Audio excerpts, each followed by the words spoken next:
kajian Islami malam ini sambil saya admit teman-teman yang masih menunggu.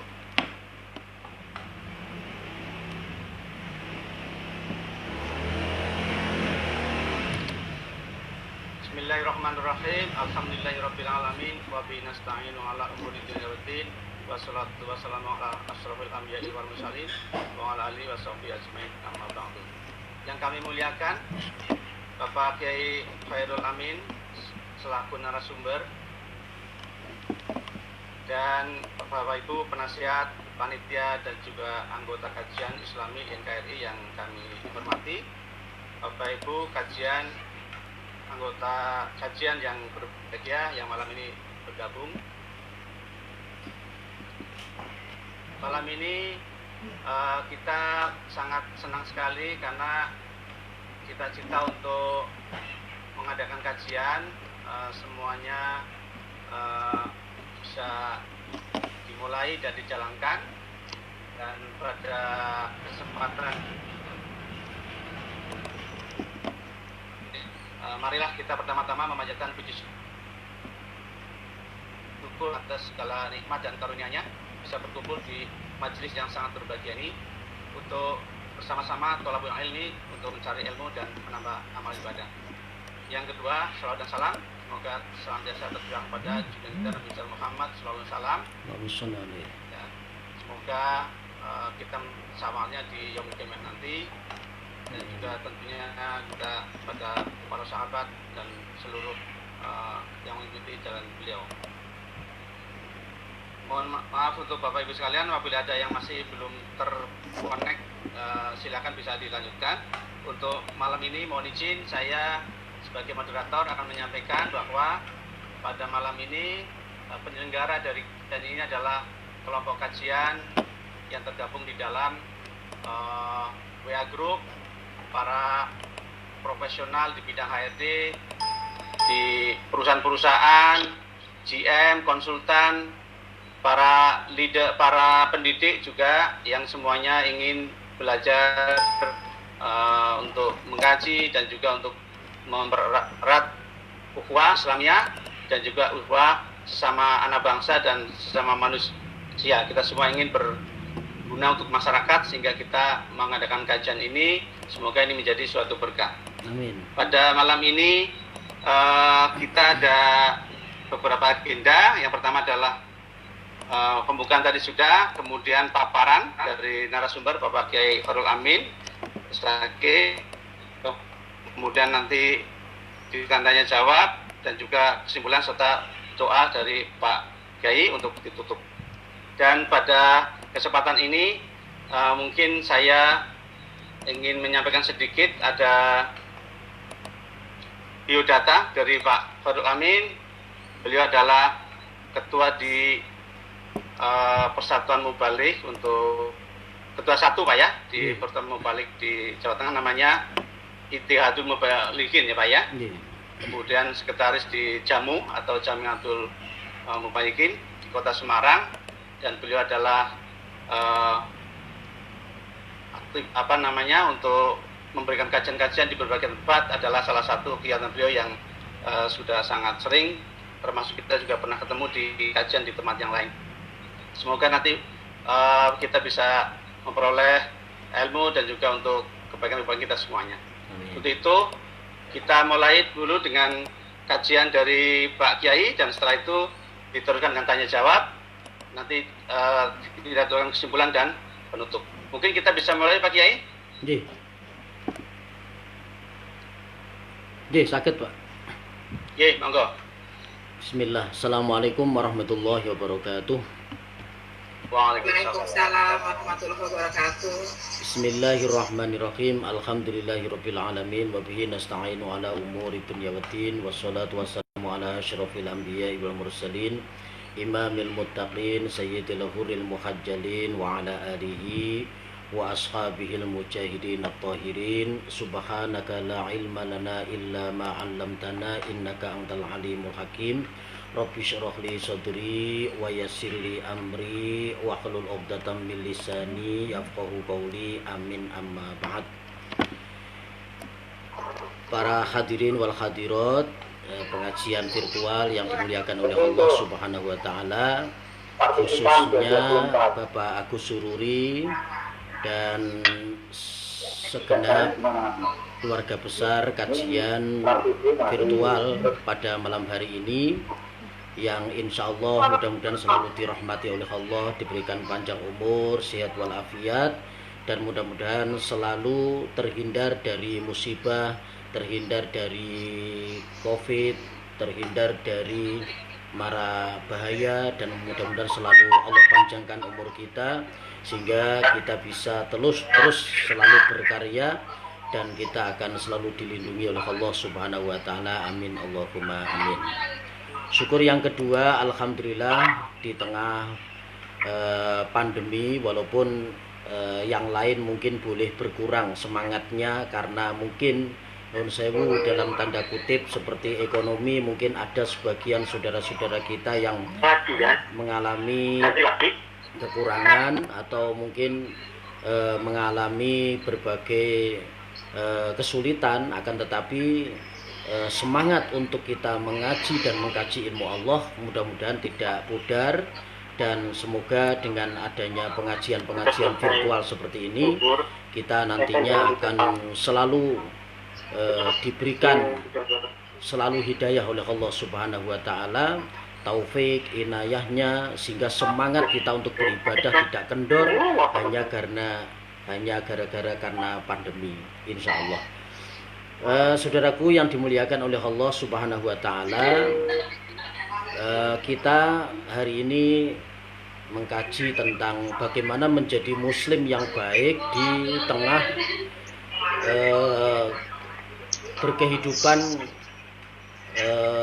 berkehidupan di Indonesia yang sedang harmonis ya istilahnya ya, yang sedang dalam keadaan aman ya. Perlu kita ketahui Bapak Ibu yang dimuliakan oleh Allah bahwa di Indonesia ini adalah negara yang sangat menjadi prioritas di dunia ya. Apa-apa yang baik itu semua ada di Indonesia. Kita melihat masjid terbanyak di dunia itu ada di Indonesia. Hampir 1 juta Bapak Ibu. Di Indonesia ini masjid kita itu sudah dihitung oleh DMI Pak Yusuf Kalla dan teman-teman dari DMI, itu sudah sampai hampir 1 juta masjid di Indonesia. Jadi di negeri muslim, negara-negara muslim itu kaget ya, Indonesia ini punya masjid sampai hampir 1 juta. Itu yang sudah terdaftar ya, belum yang mungkin baru akan bikin, masih dalam pondasi, mungkin masih dalam finishing, yang belum terdaftar. Ditambah lagi dengan musola-musola, itu Indonesia itu menempati urutan teratas masjid terbanyak di dunia ya. Kemudian ada penghafal Quran ya, hafidhatul Quran itu di dunia juga terbesar, alhamdulillah. Ustadz-ustadzah terbesar terbanyak di dunia ada di Indonesia. Juga termasuk jamaah haji dan umroh kita itu terbesar adalah di Indonesia. Ini sangat menjadi kebanggaan bagi umat Islam yang ada di Indonesia, bahwa semua yang baik-baik itu ternyata ada di Indonesia. Umat Islam mayoritas juga di Indonesia, walaupun beraneka ragam ormasnya ya, ada NU, ada Muhammadiyah, ada Al-Irsyad, ada FPI, LDII, DDII, Perti mungkin ya, sekarang PSII, ada PSIS mungkin Pak Agus ya. Nah, itu ya ketemunya malah bal-balan. Itu semua ormas yang ada di Indonesia ini ya, kalau toh perang itu hanya perang di medsos saja ya. Istilah orang Jawa itu mengatakan tego lorone ora tego patine. Ini hebatnya orang Indonesia itu seperti itu. Adat ketimurannya itu masih melekat ya, bahwa innamal mu'minuna ikhwah. Sesungguhnya orang mukmin itu adalah bersaudara. Ini yang masih menjadi prioritas utama kita. Kita saling masih menghormati, menghargai antara yang satu dengan yang lain. Jadi yang pertama itu yang kita sampaikan, bahwa di Indonesia ini adalah mempunyai kebanggaan bahwa negara ini dikagumi oleh penduduk dunia, bahwa Indonesia ini adalah negara paling demokrasi di dunia, paling toleran di dunia. Jadi kalau masalah demokrasi dan toleran itu Indonesia tidak usah diajarin, gitu ya. Insya Allah sudah nomor 1 gitu ya. Agamanya juga banyak, Islam, Kristen, Katolik, Buddha, Hindu, ada Konghucu, bahkan mungkin Konghuan juga ikut ya, mungkin ya. Ini semua menjadi kebanggaan kita, menjadi warga Indonesia itu sangat-sangat menjadi kebanggaan kita. Maka jangan nyesel jadi orang Indonesia yang sekarang sedang adem ayem tentrem, gemah ripah loh jinawi, toto titi tentrem kertora harjo. Istilah bahasa Quran adalah baldatun thayyibatun warobun ghafur ya. Jawa itu tadi gemah ripah loh jinawi, toto titi tentrem kertora harjo, adem ayem. Kenapa? Karena kita sudah terbiasa mulai dari dulu, pejuang-pejuang Islam kita itu sudah memberikan kepada kita itu adat-adat ketimuran, kesopanan, akhlakul karimah, saling tasamuh ya, menghargai, menghormati perbedaan antara yang satu dengan yang lain. Ini menjadi prioritas kita utama di negara kita, sehingga berbanggalah ya, sekali lagi berbanggalah menjadi warga negara Indonesia, dan jangan kemana-mana atau jangan menjadikan negara ini kemudian menjadi heboh ya, menjadi gak karu-karuan gara-gara kelakuan kita. Naudzubillah min dzalik. Kemudian yang kedua yang ingin saya sampaikan, bahwa kita sudah 75 merdeka, 75 tahun merdeka ya. Baru saja bulan kemarin kita memperingati harlah kita HUT RI ke-75. Ini juga merupakan anugerah dari Allah Subhanahu wa taala, yang tentunya ini anugerah terbesar ya. Bayangkan kalau satu negara sedang dalam konflik, sedang dalam pertempuran, dalam peperangan, kerja tidak nikmat ya, bangun tidur juga gelisah, mau tidur juga tidak bisa, mau ibadah pun itu juga takut ya. Nuwun sewu Bapak Ibu, di Irak ya, di Irak itu bom meledak setiap hari itu, sampai negaranya hancur sampai sekarang. Di Turki itu setiap hari juga bentrok. Di Arab Saudi bahkan juga gegeran terus. Bahkan Mesir yang di sana ada Al Azhar ya, Kairo, itu juga mahasiswanya juga saling berantem. Nah, Indonesia ini luar biasa. Kalau toh berantem tadi di awal saya sampaikan itu hanya di medsos saja, paling perang apa ya, perang argumen, perang hanya perang adu argumen atau perang yang sifatnya itu masih normal, tidak sampai terjadi perang fisik. Kalau toh ada perang fisik itu ada unsur-unsur yang lain ya, mungkin kriminal ya, seperti itu. Nah, jangan sampai pertanda kebaikan ini menjadi kemudian abu-abu atau dalam tanda kutip itu menjadi kacau gara-gara 1-2 orang yang memproklamirkan diri ingin mendirikan sebuah negara Islam, atau istilahnya adalah khilafah. Khilafah ini sudah ditolak di mana-mana ya, di Turki, di negara-negara Islam yang lain. Nah, di Indonesia ini bahkan baru kemarin ya kita menolaknya, saking tasamuhnya kita kepada sesama anak bangsa. Oleh karena itu jangan coba-coba kita itu mendirikan perusahaan di dalam perusahaan, istilahnya seperti itu. Jangan sampai mendirikan negara di dalam negara, karena negara kita sudah dalam keadaan adem ayem tentrem, sudah merdeka, dalam keadaan tidak sedang berperang. Kemudian 75 tahun Indonesia merdeka itu juga tidak lepas daripada daripada peran dari ulama-ulama kita, para kiai kita di dalam kancah kemerdekaan yang sudah kita raih. Kita sampaikan di sini bahwa kemerdekaan itu bukanlah hadiah dari Belanda, bukan hadiah dari Jepang, bukan hadiah dari penjajah, tapi itu adalah sudah merupakan satu perjuangan dari para ulama-ulama dan pejuang kita di dalam meraih kemerdekaan yang sudah kita capai, yang hari ini saat ini kita sudah memperingati sampai ke 75 tahun. Ini harus kita ketahui bersama bahwa ulama-ulama kita, umat Islam itu mempunyai satu kiprah ya di dalam kemerdekaan pada 75 tahun yang lalu, termasuk Mbah Hasyim Asy'ari ya, sampai memunculkan gerakan 10 November itu ya, kemudian menjadi hari santri tanggal 22 Oktober. Kalau tidak ada tanggal 22 Oktober ya, menggerakkan santri untuk itu, maka tidak ada terjadi 10 November hari pahlawan itu.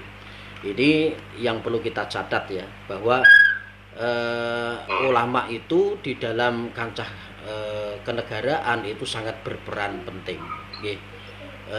Selanjutnya ulama-ulama yang sekarang pun juga tidak lepas daripada kiprahnya di dalam mempertahankan NKRI ya. Misalnya ada istilah yang dikumandangkan oleh Mbah Lim ya, Klaten, itu beliau yang memunculkan kalimat NKRI harga mati ya.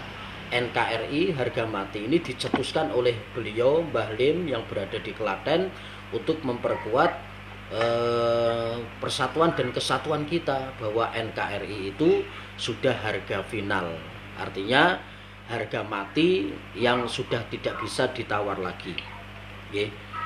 Nah, sampai kemudian di NU itu ada gerakan ya, pengkaderan NU, namanya PKPNU, Pendidikan Kader Penggerak Nahdlatul Ulama. Itu juga salah satu rekanan dalam mempertahankan NKRI. Bagaimana supaya kader-kader ini digerakkan supaya jangan sampai otaknya tercuci dengan pandangan-pandangan untuk menjadikan negara ini menjadi tidak NKRI lagi. Artinya ada khilafah, ada macam-macam itu. Nah, kita tangkal dengan kita mengkader anak didik kita yang masuk di dalam PKPNU. Misalnya itu yang di NU ya, mungkin Muhammadiyah nanti ada lagi, mungkin dari Al-Irsyad ada lagi. Tapi yang jelas di NU itu ada PKPNU ya, Pendidikan Kader Penggerak Nahdlatul Ulama. Nah, di situ ditekankan ya bahwa kita itu betul-betul mencintai negara kita dengan kita mengatakan siapa kita gitu ya. Kemudian dijawab NU misalnya ya, seperti itu. Kemudian NKRI kita jawab harga mati. Kemudian ada lagi Pancasila kita jawab dengan jaya. Nah, ini kita sematkan dalam hati kita supaya kita lebih mencintai negara kita untuk kedepannya jangan sampai berkhianat. Bahkan di akhir acara di PKPNU itu adalah mencium mencium bendera supaya menjadikan kita itu benar-benar kita tambah cinta kepada tanah air kita ya. Hormat kepada bendera merah putih saat upacara itu juga merupakan satu tanda bahwa itu adalah merupakan rasa cinta kita kepada NKRI. Bukan bid'ah, bukan ya. Kalau bid'ah segala sesuatu yang berhadapan-hadapan ya dengan hukum ya. Karena ini hanya simbol saja, ketika kita mencium bendera itu sebagai simbol bahwa kita itu mencintai NKRI, seperti itu. Bapak Ibu yang dimuliakan oleh Allah ya, untuk menguatkan ya, kesadaran orang itu beragama dan bernegara, karena yang kita jaga kan dua ya. Yang pertama menjaga agama kita, yang kedua menjaga negara kita. Jadi tugas kita Bapak Ibu itu sebetulnya di negara ini ada dua. Yang pertama menjaga agama kita masing-masing, yang kedua menjaga kesatuan Republik Indonesia, menjaga NKRI ya. Maaf kalau ada orang yang mengatakan Indonesia kan bukan negara Islam ya, kemudian dia mau mendirikan negara Islam misalnya. Itu non sewu, itu barangkali belum mempelajari secara utuh ya daripada Pancasila. kalau kita melihat Bapak Ibu di Pancasila itu rangkuman yang ada di dalam Pancasila mulai dari sila 1 sampai sila kelima itu ada di dalam Al-Qur'anul Karim. Itu artinya ketika kita mengamalkan isi dari Pancasila itu artinya juga sudah mengamalkan isi daripada Al-Qur'anul Karim. Misalnya ya, satu ketuhanan yang Maha Esa. Itu Al-Qur'an juga ada qul huwallahu ahad, Allahus samad, lam yalid wa lam yulad wa lam yakul lahu kufuwan ahad. Ada lagi di lain ayat wa ilahukum ilahu wahid la ilaha illa huwar rahmanur rahim. Tuhanmu adalah Tuhan yang satu. Itu ada dalam Al-Qur'an. 2, kemanusiaan yang adil dan beradab. Kita diperintahkan untuk berbuat adil, beradab. Di dalam Al-Qur'an banyak itu ya. Innallaha ya'muru bil adli wal ihsan. Kita sering mendengar tatkala khotib itu naik ketika di mimbar Jum'ah, wa ita'idil qurba wa inhadil fahsya'i wal munkar wal baghi ya'idukum la'allakum tadzakurun ya, sampai akhir wala dzikrullahi akbar. Biasanya khotib itu selalu membaca itu. Kemudian 3, persatuan Indonesia. Di dalam Al-Qur'an juga ada wa'tasimu bihablillahi jami'aw wa la tafarraqu. 4, kerakyatan yang dipimpin oleh hikmah kebijaksanaan dalam permusyawaratan perwakilan. Di dalam Al-Qur'an juga ada wasyawiruhum fil amr fa idza azamta fatawakkal 'alallah innallaha yuhibbul mutawakkilin. 5, keadilan sosial bagi seluruh rakyat Indonesia. Kita diperintahkan untuk berbuat adil. Banyak sekali ya di dalam Al-Qur'anul Karim Allah berbicara tentang keadilan, tentang kemanusiaan. Ta'awanu 'alal birri wat taqwa wa la ta'awanu 'alal itsmi wal 'udwan. Ya ayyuhalladzina amanu i'tiluhu aqrabu littaqwa. Banyak sekali Al-Qur'an menjelaskan tentang keadilan. Nah, rumusan-rumusan yang ada di Pancasila ini karena di dalam Al-Qur'anul Karim juga ada, maka walaupun di Indonesia ini bukan secara kelembagaan dinyatakan sebagai negara Islam, tapi norma-norma agamanya itu sudah tertera di dalam Al-Qur'anul Karim. Sehingga kata Mbah Kyai Ali Maksum Krapyak Jogja itu beliau mengatakan negara Islam iku wis islami, wis negara Islam ya. Bahkan kadang-kadang boleh kita katakan bahwa negara kita lebih islami dari negara Islam. Kenapa? Karena ternyata semua diatur juga kan. Tidak ada larangan di dalam berjilbab, di dalam pekerjaan ya. Kemudian kita mengumandangkan adzan juga tidak ada yang melarang. Kita mau akad nikah di KUA sudah ada yang mengatur. Orang mau wakaf di KUA juga sudah ada yang mengatur. Bahkan orang mau bercerai saja diatur di pengadilan agama. Orang mau jual beli itu juga sudah diatur oleh agama. Jadi di Indonesia ini sebetulnya sudah komplit ya. Mau zakat, mau wakaf, mau nikah, mau jual beli, semua sudah diatur oleh negara kita. Jadi sebetulnya negara kita ini sudah islami ya, sudah islami. Nah, sekarang kalau sudah demikian, maka kita layak mengatakan NKRI harga mati ya. Walaupun ini ada yang kemudian membuat kelucuan ya, ketika ada orang mengatakan NKRI harga mati, itu kan populer sekali. Kemarin ada ibu-ibu waktu Agustusan itu menjual bendera ya. Ketika ditanya sama pembelinya, "Bu, ini berapa benderanya?" Itu yang besar itu 85.000 gitu. Kata pembelinya, "Bu, ojo larang-larang gendera kok 85.000." Ya, kata ibu penjual tadi, dia menjawab, "Maaf Pak, NKRI harga mati," gitu ya. Artinya harganya tidak bisa ditawar gitu. Ini sekarang menjadi lelucon itu ya. Jadi NKRI harga mati artinya kalau mau beli bendera jangan ditawar karena NKRI harga mati gitu. Artinya harga benderanya juga harga mati ya. Ini bakul bendera itu ya. Kemudian mengisi bagaimana supaya kita itu hidup di Indonesia ini lebih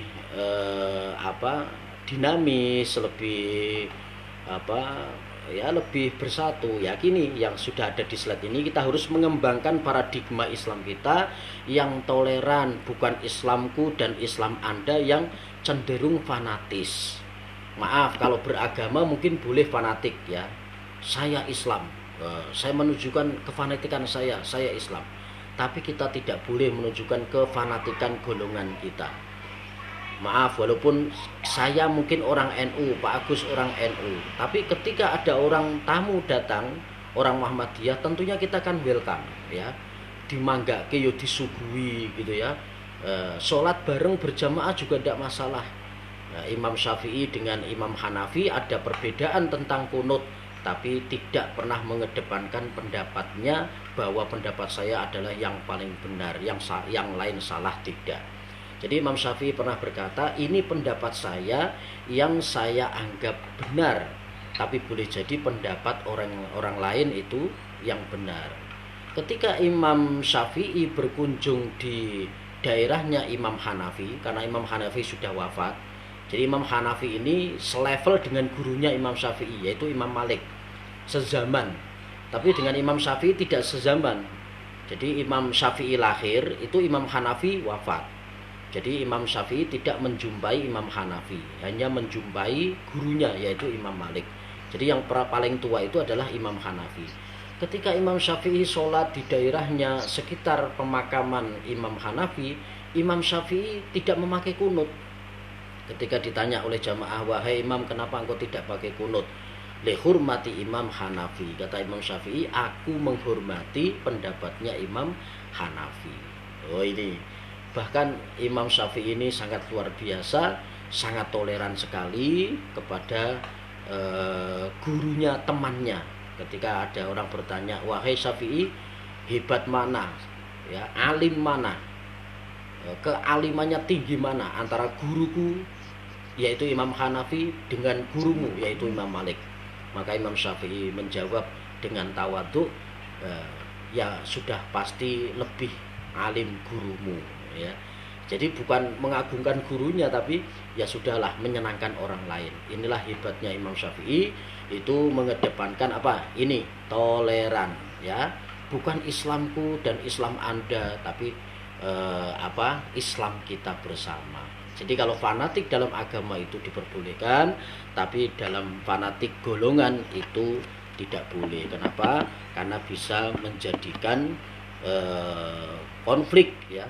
Nah, untuk mencegah itu maka kita harus bagaimana berusaha menghilangkan konflik-konflik kecil yang ada di masyarakat kita. Dengan apa ya? Kita sudah hidup di negara yang sudah, nah ini yang sudah damai seperti ini ya. Ini ketika kita ya melihat ini, artinya adalah kita tidak boleh memaksakan keimanan orang lain ya. Kita tidak boleh memaksakan orang lain itu beragama seperti kita ya. Ini kita melanjutkan ya. Jadi kita la ikraha fiddin qad tabayyana rusdu minal ghayy. Jadi ketika ada orang itu sudah beragama, kita tidak boleh mengajak orang lain itu pindah agama. Kalau berdakwah kita kemudian menjelaskan kebaikan agama kita, boleh. Kita menjelaskan ketuhanan tentang Tuhan kita, Allah itu begini sifatnya, zatnya, itu boleh. Kepada siapapun boleh, di tengah lapang, di medsos itu boleh. Tapi tidak boleh kita memaksa orang lain untuk pindah agama. Ya, sekali lagi tidak boleh kita memaksakan orang lain untuk pindah agama. Walaupun ketika mereka pindah agama itu kita terima, ya, welcome. Kita matur nuwun, ada orang mu'alaf di sini, tapi kita tetap tidak boleh memaksa orang lain untuk pindah agama di agama kita. Begitu pula orang lain jangan sampai masuk ke akidah jamaah kita untuk kemudian non sewu ya, memberi sembako, obat-obatan, beasiswa untuk supaya pindah agamanya mereka. Ini pun juga larangan. Maka kalau tidak mau dicubit ya jangan nyubit. Artinya kalau kita tidak memaksakan orang lain supaya ke agama kita, ya orang lain pun juga jangan memaksakan jemaah kita untuk pindah ke agamanya dia. Non sewu di Semarang masih ada di bagian Pantura, tapi tidak saya sebut ya. Ini merupakan tugas kita. Saya juga sebagai penyuluh agama di Kota Semarang yang bertugas di KUA Kecamatan Pedurungan. Saya ada data di mana ada sebagian jamaah kita yang karena mungkin ekonomi kurang itu kemudian sampai pindah agama. Naudzubillah min dzalik. Kemudian yang Gus Dur itu, yang perkataan Gus Dur Pak Agus. Monggo. Yeah. Nah, ini ya. Yeah. Satu lagi yang Arabnya wala tasubul ladzina yad'una min dunillah. Bawahnya. Nah ini. Wala tasubul ladzina yad'una min dunillahi fayasubbullaha adwan bi ghairi ilmin. Ya, kita berhenti di situ dulu. Ini karena intinya ya, kita tidak boleh menjelek-jelekan agama orang lain. Ya. Yad'una min dunillah fayasubbullaha adwan bi ghairi ilmin. Maka mereka nanti akan membalas mengejek agama kita dengan bertubi-tubi tanpa ilmu, bi ghairi ilmin. Wala tasubbul ladzina yad'una min dunillah. Ya, kamu jangan mengejek orang yang sedang berdoa selain kepada Allah. Ya, ada kan orang ya di luar agama kita yang berdoanya itu lucu, mungkin menurut pendapat kita. Kemudian kita ejek. Wong kok ndonga kok koyo ngono, misalnya seperti itu ya. Wong kok lucu bentuke dan sebagainya. Maka kalau kita mengejek seperti itu, maka boleh jadi orang itu akan juga balik mengejek kepada kita. Lebih parah lagi, fayasubbullaha adwan bi ghairi ilman. Maka mereka juga akan mengejek Allah, mengejek agama kita dengan tanpa apa? Dengan tanpa ilmu. Oleh karena itu, kalau tidak mau dicubit jangan nyubit. Kalau tidak mau kita ini kena getahnya ya jangan makan nangkanya, ibaratnya seperti itu. Ya, kalau kita tidak mau dicela ya jangan mencela. Insya Allah kalau sudah berkehidupan berkebangsaan baik, insya Allah kita akan baik-baik saja di Indonesia. Yang terakhir sebelum kita nanti buka tanya jawab, kita mengisi kemerdekaan kita ini yang sudah negara kita ini menjadi negara yang dinamis, yang sudah aman, tentrem, adem, ayem. Kita mengisinya dengan kita melanjutkan tri kerukunan ya di Indonesia. Yang pertama kerukunan antar umat seagama. Ya, kerukunan antar umat seagama, kedua kerukunan antar umat beragama, dan yang ketiga kerukunan antar umat beragama dengan pemerintah. Yang pertama kerukunan antar umat seagama, mau NU, mau Muhammadiyah gitu ya, mau Al-Irsyad, mau apapun ya silahkan. Kalau memang ternyata harokahnya berbeda ya yang penting masih agamanya Islam, Tuhannya masih Allah, kitabnya masih Al-Quran, nabinya masih Muhammad, maka itu adalah saudara kita. Innamal mu'minuna ikhwah. Sesungguhnya orang mukmin itu adalah saudara. Maka jangan sampai kita menyakiti saudara kita, karena kita harus menjaga kerukunan antar umat seagama. Yang kunut tidak boleh menghina yang tidak kunut. Kamu kok tidak pernah kunut, neraka kamu misalnya. Nah, nanti yang gak kunut pasti juga akan membalas. Apalagi kamu tiap hari kunut terus. Rasulullah itu kalau kunut ketika ada musibah, ora ana musibah kok kunut terus, kowe yo neraka gitu ya. Nah, yang kunut akhirnya neraka, yang ndak kunut yo neraka. Nah, akhirnya mungkin nanti di akhirat yang masuk surga malah mungkin sing ora subuhan malahan. Loh, ini kan lebih aneh lagi. Nah, ini kan menjadi pembelajaran kita supaya kita hati-hati sesama muslim, tetap kita toleran. Istilahnya adalah kerukunan antar umat seagama. Yang kedua kerukunan antar umat beragama. Ini sebetulnya pelajaran kita waktu sekolah dulu ya, mungkin waktu SD atau SMP gitu ya. Kerukunan antar umat beragama ya. Apapun agama kita, apapun agama saudara kita, apapun agama tetangga kita, kalau sudah dalam satu RT misalnya, dalam satu komunitas, ya sudah itu saudara kita. Saudara apa? Sesama insan, sesama makhluk Allah berupa manusia. Satu RT agamanya berbeda, tidak masalah. kerja bakti tetap jalan, kumpulan PKK ibu-ibu jalan, dawis jalan, ya, apalagi jumpa warga bulanan jalan saja tanpa membedakan agamamu apa, ya, supaya apa? Lebih dinamis, lebih kondusif, lebih rukun. Ini namanya kerukunan antar umat beragama. Lakum dinukum waliyadi. Dan yang terakhir ada kerukunan antar umat beragama dengan pemerintah. Ya, ini ulama-ulama harus bersatu dengan umaro. Ya, misalnya ada program pemerintah tentang BPJS misalnya. Kalau dulu kurang islami, kurang syar'i. Nah, sekarang tugas ulama untuk godok bagaimana supaya BPJS itu menjadi islami, podo enae. Nah, ulama berperan di sini. Kalau ulama sudah berperan, itu artinya biar yang kurang syar'i, kurang islami biar bisa menjadi syar'i dan islami, bisa diterima di seluruh umat Islam yang ada di Indonesia. Ini disebut dengan kerukunan antar umat beragama dengan pemerintah. Kalau tiga ini sudah kita lakukan, insya Allah hidup ini akan menjadi nikmat. Urip nang negarane dhewe itu terasa adem ayem gitu ya. Kenapa? Karena kita saling menjaga tri kerukunan itu tadi. Bapak Ibu yang dimuliakan oleh Allah, sebelum nanti kita buka tanya jawab, ada sedikit yang kita sampaikan bahwa kita sudah 75 tahun merdeka, kita sudah bukan sedang berperang lagi, maka jangan sampai kita mengadakan propaganda di negeri kita sendiri.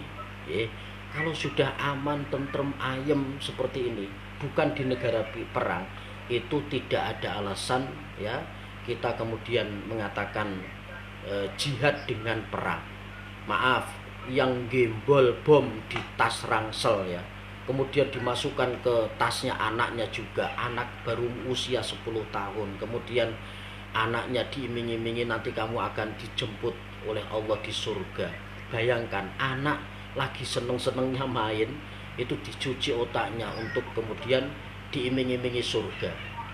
Padahal Allah Subhanahu wa taala itu memerintahkan kita itu menjadi orang yang bermanfaat ya. Taruhlah orang-orang kanan kiri kita itu adalah orang yang ahli maksiat. Itu tugas kita bukan langsung membinasakan. Ya, tugas kita itu menyadarkan terlebih dahulu. Menyadarkan kalau tidak bisa seperti Nabi Nuh baru nanti akan diturunkan azab misalnya. Jadi menyadarkan dulu seperti Rasulullah itu ketika di Taif dilempari batu, dilempari kotoran unta, berdoa Allahumma di qaumi fa innahum la ya'lamun. Ya Allah, berikanlah hidayah kepada umatku karena dia itu sesungguhnya sedang tidak tahu. Bahkan malaikat Jibril itu gemes itu ya. Wahai Muhammad, boleh enggak ini Jabal Uhud ini saya bruke gitu ya, saya lempar ke orang-orang Taif ini yang menyakiti kamu ya. Tapi kata Rasulullah, jangan, nanti kalau semua hancur saya dakwah dengan siapa? Wa ma arsalnaka illa rahmatan lil alamin ya. Jadi Allah mengutus Nabi Muhammad itu untuk rahmatan lil alamin, untuk semuanya. Innama bu'istu liutammima makarimal akhlak. Kata Rasulullah, aku ini diutus oleh Allah untuk menyempurnakan akhlak. Nah, kalau akhlaknya seperti ini ya bagaimana supaya nanti bisa sempurna? Karena kehadiran aku menjadi utusan Allah. Sangat santun apa yang disampaikan oleh baginda Rasulullah Shallallahu Alaihi Wasallam. Oleh karena itu kita tiru akhlaknya Rasulullah.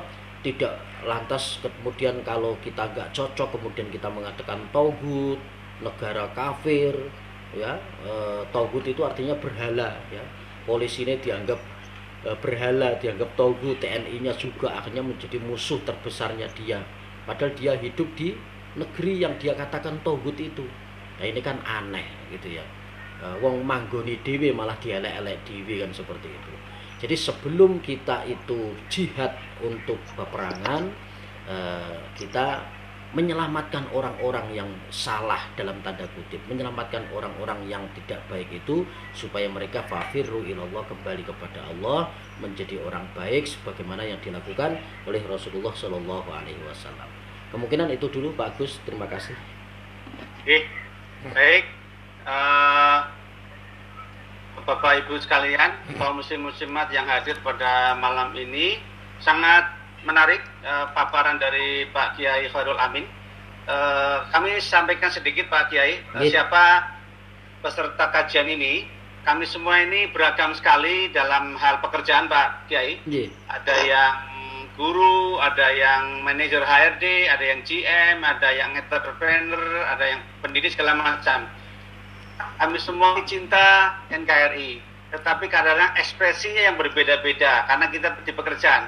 Nah, kami mengadakan kajian ini fungsinya adalah ingin, ya pokoknya karena bisanya cuma segitu, kita bareng-bareng belajar, bareng-bareng mohon bimbingan, sehingga dalam pekerjaan itu semoga menjadi amal ibadah. Amin. Kemudian kita bisa berbuat sesuatu buat masyarakat. Nah, kira-kira seperti itu kami Pak. Jadi kami memang, ya mohon maaf mungkin tidak terlalu pandai kalau dalam mendalil, tapi kami insya Allah ingin menjadi warga yang bermanfaat menurut profesi kita masing-masing. Jadi mungkin kita akan buka pertanyaan. Silakan Bapak Ibu bertanya dan sebutkan nama, kalau bisa dari kota mana. Karena ini saya lihat tidak cuma dari Semarang Pak, dari mana-mana nih. Monggo silakan. Ya. Monggo, mungkin Pak Guno ada pertanyaan? Oh tidak, silakan Bapak Ibu, silakan bebas kita bertanya. Mumpung ada Pak narasumber.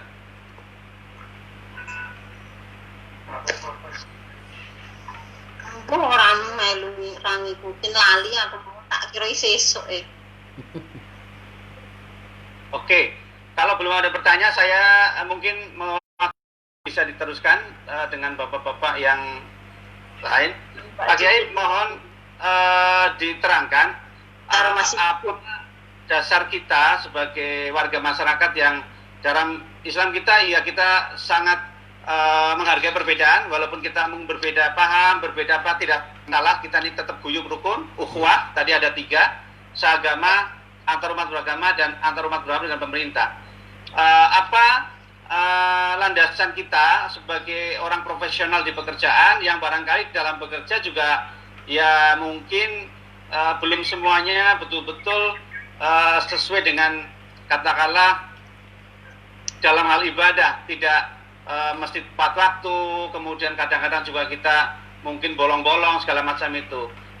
Bagaimana supaya kita sebagai orang profesional yang di pekerjaan, tetapi semua pekerjaan kita ini juga bisa bernilai ibadah. Kira-kira bagaimana melihat ini supaya kita tidak sia-sia dalam bekerja ini yang mungkin berbagai macam profesi, tapi kita ingin kita juga beribadah selain ibadah khusus juga ibadah umum kita jalankan, tapi yang ini adalah pekerjaan kita semua bernilai ibadah. Kira-kira seperti apa Pak Kiai? Baik, terima kasih Pak Agus atas pertanyaannya. Yang pertama, ada ajaran dari agama kita, yaitu agama. Untuk yang pertama, menghilangkan dari sifat-sifat penyakit rohani, ya, yaitu takholi. Takholi itu menghilangkan, membersihkan penyakit-penyakit yang ada di dalam hati kita, ya. Kesombongan, ketakaburan, ketidaknurutan dengan ajaran agama, pembangkangan, iri, dengki, hasut, ya, senang melihat orang lain susah, susah melihat orang lain senang. Itu yang ada di dalam hati kita, coba kita hilangkan. Namanya takholi. Takholi itu ta, kho, lam, ya, ya pakai kho, ya. Takholi itu artinya mengosongkan diri dari sifat-sifat yang tercela, ya. Kita ulangi lagi. Takholi yaitu mengkosongkan diri dari sifat-sifat yang tercela, ya, kesombongan, ketakaburan, iri, dengki, apapun, ya, riya, sum'ah, ya, pokoknya yang jelek-jelek kita hilangkan dulu, ya. Kalau sudah seperti itu, maka naik lagi satu tangga, yaitu tahali. Kalau tadi taholi pakai kho, sekarang pakai ha. Tahali. Tahali itu mengisinya dengan perbuatan baik. Nah, kalau tadi mengkosongkan dari sifat yang tercela, maka tahali mengisinya dengan perbuatan yang baik. Yang asalnya sombong menjadi tawadu. Tawadu itu adalah mengisi daripada kekosongan tadi ya, dengan apa? Dengan ketawaduan, dengan rendah hati, menghormati orang lain. Itu tahap yang kedua. Setelah mengkosongkan dari sifat yang tercela, mengisinya dengan perbuatan yang baik. Yang asalnya ria, ingin dipuji, menjadi ikhlas. Kalau beramal sebelah kanan, tangan sebelah kiri tidak ngerti. Artinya dirahasiakan, tonggone orang ngerti, koncone orang ngerti, tapi ikhlas karena Allah. Walaupun ada yang dia itu teguh ya, walaupun ada orang ngerti, walaupun ada orang yang memuji, tapi hatinya masih kuat, imannya kuat, ini tidak masalah. Untuk syiar ya, kita ngasih duit 2 juta nyumbang untuk masjid ya, dipamerkan, orang lain ngerti, tidak masalah. Tapi tujuan kita bukan untuk pamer, tapi untuk memberikan rangsangan supaya mereka juga mengikuti, bisa sodakoh seperti kita. Itu diperbolehkan. Jadi asal kita itu mengisi dengan perbuatan baik, maka kita sudah bertahali ya, sudah pada level yang kedua. Nah, yang ketiga nanti pada level yang paling inti, yaitu tajalli. Tajalli ini benar-benar hatinya itu kepada Allah itu sudah nerima no ya. Kita bersyukur ya menjadi anak bangsa, jadi wong Indonesia, terutama jadi orang Jawa. Itu matur nuwun banget, alhamdulillah dikasih pekerjaan ya di kantor kita, alhamdulillah selalu bersyukur kepada Allah. Ini level yang tinggi, yaitu apa? Tajalli. Kalau sudah rasa syukur ini timbul, insya Allah orang itu tidak akan macam-macam. Kalau kita melihat Indonesia ini alhamdulillah subur, makmur, tanduri apa wae metu gitu ya. Ya, bagaimana yang di Arab Saudi sana tandus gitu ya, panas gersang. Indonesia udah kaya raya, meh golek apa meneh gitu ya. Kalau sudah berpikir seperti itu artinya kita sudah bertajalli. Yang berbicara sudah bukan nafsunya lagi. Yang berbicara adalah hatinya. Yang berbicara adalah keimanannya. Yang berbicara adalah kasih sayangnya sebagai fitrah manusia. Maka manusia kan bahasa Arabnya kan anas ya. Anas, enggak usah pakai urban ningrum, anas gitu aja. Anas. Anas itu artinya apa? Romantis, harmonis. Jadi orang lahir itu sudah membawa keromantisan, kepengen tonggone ki apik, kepengen tonggone seneng, kepengen dulure itu makmur, itu semua itu berpotensi seperti itu. Nah, tapi kenapa kok banyak orang itu yang berbuat anarkis, berbuat khorikul ada, di luar kebiasaan manusia normal? Karena punya ego ya, punya ego, punya kepentingan pribadi maupun golongan yang dia itu seakan-akan paling benar, orang lain salah semua. Nah, inilah penyakit-penyakit seperti ini harus kita hilangkan. Jadi jawabannya ada 3 ya tahapan. Yang pertama tahapan untuk mengkosongkan diri dari sifat yang tercela, yaitu takholi. Kemudian mengisinya dengan perbuatan baik disebut tahali. Dan nanti kesimpulannya ada di tajalli, yaitu orang yang sudah benar-benar hatinya bersih, merasa dekat dengan Allah, hasil dari takholi dan tahali. Ini disebut dengan tajalli. Kalau sudah demikian Pak Agus, siapapun kita, bekerja apapun, dimanapun, kita pasti akan ingat kepada Allah. Akan ingat karena kita selalu bersyukur. Ono sing gawe urip, ono sing gawe awake dhewe itu bernafas, maka dia pasti akan selalu ingat kepada Allah. Kenapa? Karena dia merasa bahwa dia diberikan anugerah dan nikmat oleh Allah sampai tak terhingga. Begitu Pak Gus. Nggih, matur suwun Pak Kiai. Kita dapat pencerahan untuk membuat kita bernilai ibadah dalam bekerja yang beragam ini. Teman-teman ini luar biasa. Di tengah kesibukan kita tetap bisa meniatkan kegiatan kita dengan ibadah, dengan tadi takholi, kosongkan diri kita dari sifat takabur, sombong, tidak pamer, kemudian kita menjadi tahali, kemudian tajalli. Di sini kita adalah bukan lagi nafsu yang kita kedepankan, tetapi dari hati kita. Nanti kita jadikan sebagai oleh-oleh untuk perbaikan istilahnya kesehatan kita Pak Kiai. Insyaallah, insyaallah. Baik, monggo teman-teman yang lain silakan. Kesempatan yang sangat baik, silakan bebas, silakan bertanya. Pak Agung barangkali. Pak boleh saya Pak Agus, assalamualaikum. Waalaikumsalam, monggo. Terima kasih Pak Agus. Saya mau bertanya nih. Pak Riza nggih, Pak, sebutkan Pak. nggih. Nyuwun sewu. Pak Riza Fatoni nggih, monggo. Dalam kita melakukan kegiatan kita sebagai HRD kan seringkali bahwa perintah atasan itu sering kadang-kadang bahkan kadang ada juga yang perusahaan yang sering kita itu diminta untuk melakukan sesuatu yang tidak sesuai lagi dengan peraturan yang berlaku. Nggih. Nah, padahal niat kita bekerja adalah untuk ibadah. Jadi kesemuanya kita kalau beribadah, utamanya untuk ibadah, semuanya kan kita harus sebagai seorang muslim harus kafah kan gitu kan. Yeah. Nah, ini bagaimana cara menyikapinya? Sementara kalau kita meneruskan itu, kita yang berarti nanti bisa jadi orang zalim. Nah, itu aja sih Pak. Monggo. Terima kasih. Baik Pak Kiai, ini Pak Riza Fatoni, ini praktisi HRD juga bertahun-tahun. Saya kira beliau, saya juga pernah alami, terpaksa harus ngejalanin suatu perintah yang secara nurani kita tidak cocok. Tapi ya mau gimana lagi, bagaimana caranya agar kita dapat ibadahnya, tapi kita juga dapat profesionalnya. Pripun Pak Kiai? Baik. Di dalam Al-Quran memang ada perintah ya ayyuhalladzina amanu atiullaha wa atiur rasula wa ulil amri minkum, ya. Wahai orang-orang yang beriman, taatlah kamu kepada Allah, taatlah kamu kepada Rasul dan ulil amri, ya. Ini kita kupas sebentar ya. Jadi yang pertama yang dipanggil adalah orang yang beriman, berarti kita. Kemudian atiullaha, taatlah kamu kepada Allah. Wa atiur rasula, dan taatlah kamu kepada Rasul. Kita lihat di sini ketika kita diperintahkan oleh Allah untuk taat kepada Allah dan Rasulnya, itu selalu ada kalimat atiu, ya. Taatlah kamu kepada Allah dan taatlah kamu kepada Rasul. Tapi ketika Allah perintah kepada kita untuk taat kepada peraturan selain Allah dan Rasulnya, peraturan daerah, peraturan pemerintah, peraturan pekerjaan kita di kantor kita, wa ulil amri itu masuknya adalah ulil amri, ya. Peraturan sistem kita, peraturan yang ada di lingkungan kita, yang kita buat sendiri, yang kita kesepakati bersama, itu juga masuk kategori ulil amri.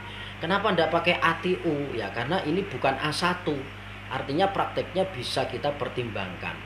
Kalau taat kepada Allah dan Rasulnya mutlak, ya, mutlak harus kafah. Tadi disampaikan oleh penanya kafah semuanya, ya. Tapi untuk taat kepada peraturan-peraturan kesepakatan kita itu bisa lebih luas, bisa lebih kewes, kondisional lah istilahnya, ya, kondisional. Jadi kalau memang itu satu peraturan yang mengancam akidah, itu harus kita taati betul, ya. Tapi kalau tidak mengancam ke akidah, itu relatif kondisional. Artinya begini, ketika ada larangan berjilbab misalnya, dulu pernah ya, tahun berapa itu ada satu instansi atau di mana ya, tapi bukan di tanah Jawa ya, di luar Jawa itu ada yang pernah melarang ya karyawan atau pegawainya untuk berjilbab. Nah ini kan melanggar aturan agama. Maka kalau seperti ini jangan ditaati, justru harus kita sampaikan kepada atasan bahwa ini ada pelanggaran ya dalam sistem, melarang orang itu melaksanakan aturan agamanya, ya. Aturan agama untuk menutup jilbab, untuk menutup aurat, ya, memakai jilbab menutup aurat, masa dilarang ketika kita bekerja? Ini satu pelanggaran harus kita sampaikan, ya. Tentunya tetap bil hikmah wal mau'izatil hasanah. Nah, adapun peraturan-peraturan yang ketika kita nurut, ketika kita melaksanakan tapi tidak mengandung efek negatif hanya karena tidak sesuai dengan keinginan kita, saya kira kita yang ngalah tidak masalah, ya. Misalnya jam istirahat biasanya 1 jam kok hanya 20 menit, ya sudah kita yang ngalah tidak apa-apa, mungkin karena kita melayani masyarakat misalnya seperti itu, ini contoh kecil saja ya. Saya kira kalau peraturan-peraturan yang tidak berefek pada akidah kita ngalah tidak apa-apa ya. Jadi peraturan-peraturan yang kira-kira hanya efeknya itu di urusan dunia, urusan pribadi, kita lebih banyak mementingkan orang lain, saya kira tidak masalah. Tapi kalau membahayakan kita dalam akidah, ini yang harus kita tentang, yang harus kita benahi ya, dengan cara bil hikmah wal mau'izatil hasanah. Seperti itu, Pak.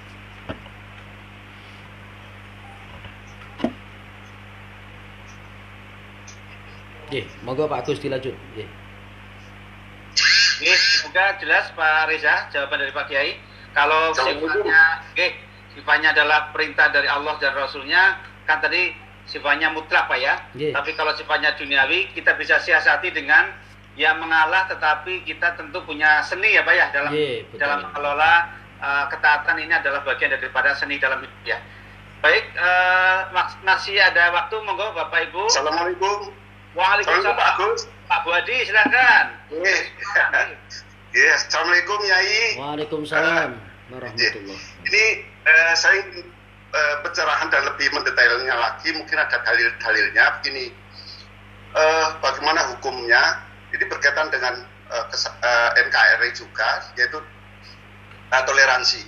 Begini, ketika kita menerima undangan, mungkin cara mungkin di level kita harus menerima undangan untuk datang di tempat perayaan agama lain, hukumnya bagaimana? Kemudian yang jadi pertanyaan, suatu ketika kita ini karena levelnya di level manajer, kadang-kadang contoh yang sering itu di peringatan Natal.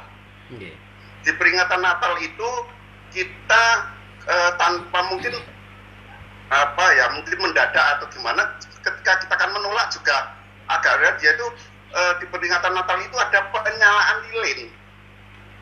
Nah, kita ini mungkin sebagai yang dituakan di kantor kita atau mungkin di kampung kita, kadang-kadang diikut sertakan untuk itu.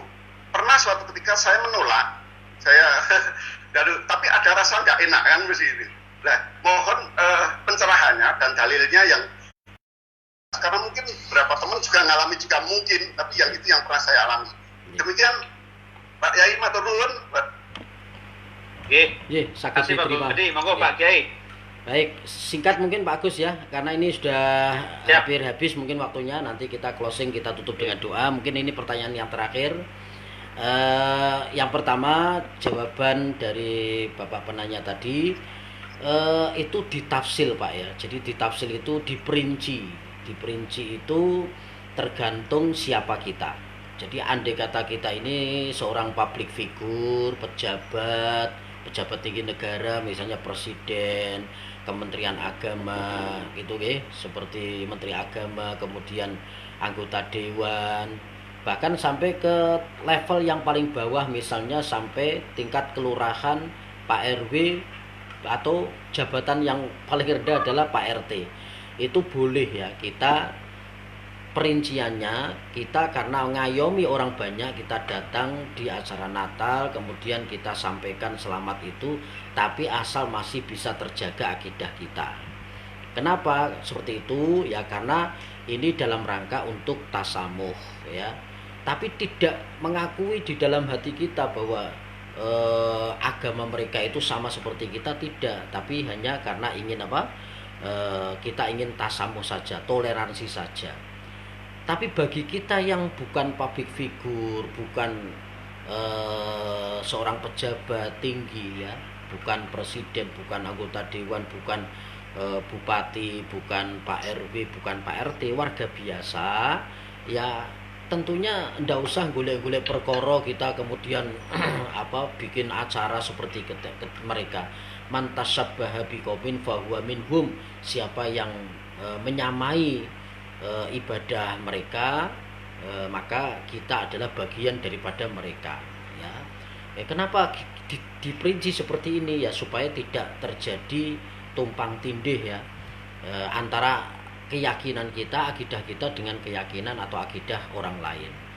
Jadi yang membedakan kita itu dengan orang lain itu ya karena sistem ibadahnya. Orang sholatnya umat Islam itu seperti itu yang membedakan antara dia dengan agama yang lain. Tapi ketika kita menjadi RT misalnya, kita hanya sekedar mengucapkan itu karena toleran saja ya, selamat Natal, Kalau kita mendoakan semoga selamat itu kan boleh saja ya. Pak RT, Pak RW, Pak Lurah yang berkompeten seperti itu. Kan tidak mungkin kan misalnya Menteri Agama kan tidak hanya mengurusi agama Islam saja. Jadi kalau kemudian dipanggil di acaranya orang agama yang lain kemudian tidak datang kan juga aneh kan seperti itu. Nah, karena kita hidup di negara yang beraneka ragam, beraneka agama, sehingga kita harus memerinci hukum itu menjadi beberapa perincian, yaitu kalau dia itu public figure, kemudian dia itu seorang pejabat tinggi negara, dia harus mendatangi tempat ibadah mereka dengan alasan apa? Tasamuh, ya, toleran. Tapi kalau kita menjadi orang yang biasa, ya ndak usah golek-golek perkara, kita mengadakan acara seperti mereka. Tidak boleh, ya. Kenapa? Karena itu sama saja dengan menyamai ibadah mereka. Itu perinciannya, Pak. Matur nuwun. Oke, baik. Saya kira semoga jawaban dari Pak Kiai sudah menjawab pertanyaan Pak Purwadi. Jadi Bapak Ibu, karena kita targetnya adalah sampai jam 9, jadi mohon izin kalau masih ada yang mau bertanya boleh disampaikan mungkin lewat chat. Kami bisa nanti sampaikan ke Pak Kiai, Pak ya. Insya Allah. Pak Kiai dengan kita panitia akan selalu kontak untuk bisa nantinya meneruskan apa yang ditanyakan oleh Bapak Ibu sekalian. Insya Allah. Sedikit mungkin sebelum kita close dengan doa Pak Kiai, sebagai oleh-oleh dari kajian kita malam ini yang kita jadikan sebagai oleh-oleh untuk keseharian kita. Satu, dalam kehidupan kenegaraan kita dinamis, kita tetap istiqomah menjaga akidah kita tanpa harus kehilangan kewajiban kita sebagai warga negara, yaitu satu, kita harus menjaga kerukunan seagama, dua, kerukunan antar umat beragama, tiga, kerukunan antar umat beragama dengan pemerintah. Dengan demikian kita bisa menjadi warga negara yang produktif dan juga konstruktif, karena kita adalah orang-orang yang memiliki akhlakul karimah, akidah yang kuat, tetapi juga warga negara yang bertanggung jawab. Kita tidak boleh memaksakan kepada orang lain yang beragama lain mengenai agama kita. Kita tidak boleh menjelekkan juga agama lain, karena nanti orang lain menjelekkan agama kita dan juga Tuhan kita. Kemudian kita juga harus menjaga agar menjadi orang yang tidak sekedar bekerja tetapi bernilai ibadah, yaitu dengan cara taholli, mengkosongkan diri dari sifat takabur dan sombong. Kita juga harus tahalli, kita juga tajalli. Kita dalam hal ini tidak menggunakan nafsu, tapi kita menggunakan hati, sehingga kita dalam bekerja menjadi berkah dan sebagai nilai ibadah. Ketaatan kepada Allah dan Rasul sifatnya mutlak, tapi ketaatan kepada ulil amri tentunya kita memiliki bil hikmah, ya. Kita harus punya pemahaman kebijaksanaan, karena peraturan pastinya juga ada sisi-sisi yang kita bisa lihat. Kita harus pandai-pandai, tapi kita harus taat betul. Dengan ketaatan itulah keseimbangan antara beragama juga dengan berkebangsaan. Dan ketika ada toleransi, betul, kita harus jaga toleransi itu, namun kita harus bisa mentafsil, artinya memperinci. Kalau diri kita adalah seorang pejabat publik, tentu tempatkan sebagai pejabat publik. Tapi kalau diri kita sebagai individu, jadilah individu yang konstruktif, tidak mencari perkara, tadi bilang warga ataupun umat yang pandai-pandai di dalam menempatkan diri, namun jagalah kerukunan, menghargai perbedaan. Demikian oleh-oleh dari kajian kita malam ini. Semoga Bapak dan Ibu semua anggota kajian Islami NKRI,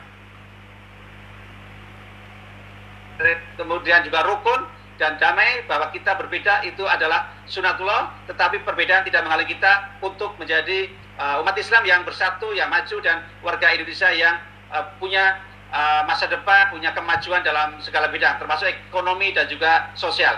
Demikian rangkuman dari kajian kita malam ini. Semoga Allah Subhanahu wa taala meridhoi kita. Dan untuk menutup dan semoga menjadi berkah, mohon Pak Kiai untuk memimpin doa, silakan. Bismillahirrahmanirrahim. Amin amin. Allahumma anta salam wa minka salam wa ilaika ya'udu salam fa khayna rabbana bisalam wa anta khinal jannata dar salam tabarak rabbana wa ta'ala ya dzal jalali wal kamali wal qahri wal ikram ya muqallibal qulub tsabbit qulubana ala dinika wa ala ta'atik. Allahumma a'inna ala dzikrika wa syukrika wa husni ibadatik. Rabbana atina fid dunya hasanah wa fil akhirati hasanah wa qina adzabannar. Walhamdulillahi rabbil alamin. Terima kasih, mohon maaf. Akhirul kalam wallahu muwaffiq ila aqwamit thoriq, dan saya mohon maaf langsung live ya. Mudah-mudahan silaturahim kita diridhoi oleh Allah Subhanahu wa taala. Amin. Assalamualaikum warahmatullahi wabarakatuh. Waalaikumsalam warahmatullahi wabarakatuh. Mohon izin Pak Agus. Baik, terima kasih Pak Kiai. Nggih, sama-sama Nggih, matur suwun. Nggih, sama-sama. Oke, assalamualaikum Pak Kiai. Assalamualaikum warahmatullahi